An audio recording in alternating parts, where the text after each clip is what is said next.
Welcome back to the channel, and today I'm going to be going over the storyline of Call of Duty Black Ops Cold War Zombies. If you're enjoying the storyline series so far, make sure to like and subscribe and put a comment down of what you want me to do next. But today I'm going to be going over the storyline. This is part 2. If you haven't seen part 1, I really recommend you watching part 1 because you won't get part 2. Anyway, enough of the talking, let's get into this.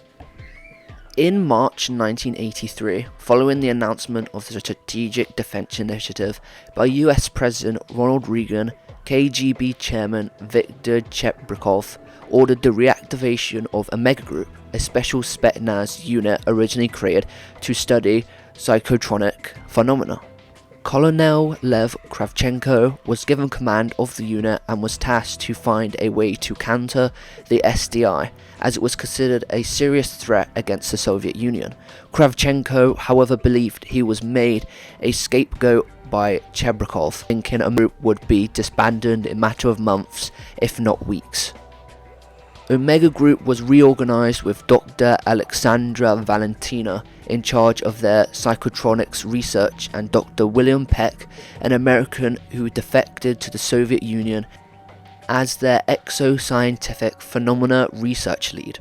Kravchenko then ordered them to scour the KGB archives for anything that would give them a strategic advantage over the United States and NATO. Valentina saw this as an advantage to start her plan. Throughout her childhood, she had been visited by the Forsaken, who claimed to be her father. He guided her throughout her life, instructing her to complete Operation Balder and open a portal to the Dark Aether. It also showed her where to find the end station film reels hidden within a NKVD intelligence vault when she first joined the KGB.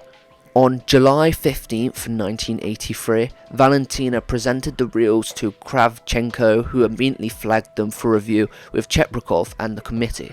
After the reels were reviewed, Chebrikov authorized Omega Group to weaponize the findings of Project End Station and harness the power of the cyclotron and the Dark Aether. The new operation was dubbed as Project Undertaker. The end station facility in Morasco was secured by Omega Group in late August 1983, and after 2 months of study, the cyclotron and the other experimental devices were restored to operation condition by late October. The reactivation of the cyclotron took place on November 1st, 1983, and was overseen by Valentina and Peck.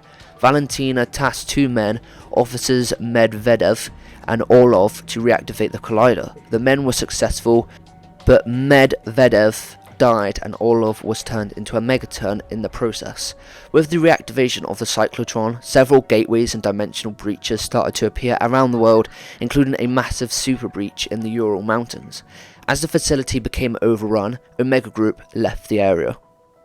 On November 3rd, an emergency meeting took place regarding the outbreak zones. The meeting included the US Secretary of Defense, Caspar Weinberger, and the Director of the CIA, William Casey, who were tasked by Reagan to find a proportional response to the situation while also containing and suppressing the threat.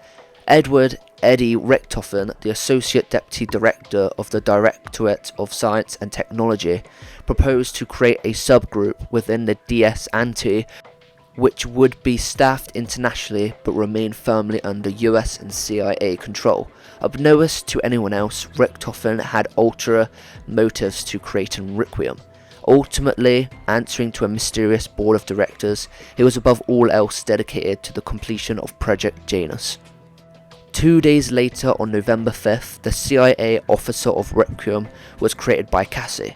Richtofen was named as a Director of Requiem, leading the group.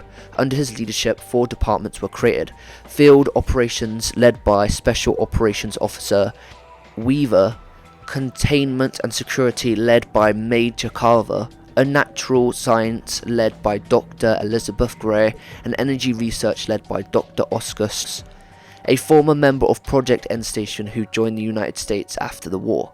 In the following days, Tatiana, a contact of BND agent Samantha Maxis, told Maxis that the KGB uncovered something from the archives and a group operation was happening in Poland. Tatiana managed to steal a copy of the End Station film and sent it to Maxis, believing that the BND was compromised by a mega group. Samantha left the agency but asked Dieter, the only BND agent she still trusted, to send end station tape to Requiem.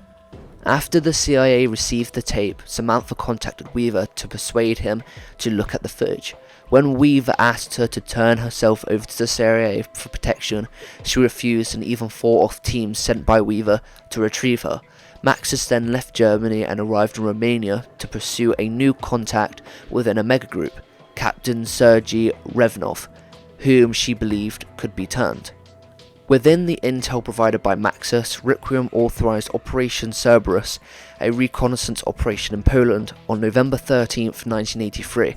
A strike team was dispatched to the Project End Station facility, where they discovered the cyclotron and its gateway to the Dark Aether. During the exploration of the site, the strike team entered the other dimension and encountered Mayak, the Megaton Overlord. The strike team also found a modified computer where a stranger made contact with them and retold his journey in the Dark Aether and the dangers presented in his dimension.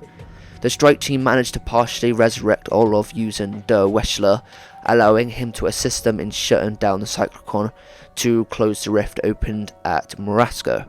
Orlov warned the strike team that Omega Group had big plans and stayed behind to ensure the facility would be destroyed. Raptor 1 exfiltrated the team as a nuclear detonation occurred. Weaver congratulated the team personally, but noted that the fight was far from over. In the months following the destruction of Project End Station, more rifts appeared around the world. And there you go, that is the storyline part 2 of Call of Duty Cold War. I am doing more, this is only the second one. There is more for me to do, so I'll be doing a part 3. If you enjoy Call of Duty content, make sure to like and subscribe, and make sure to put a comment down of what you would like me to do next. But for now, goodbye.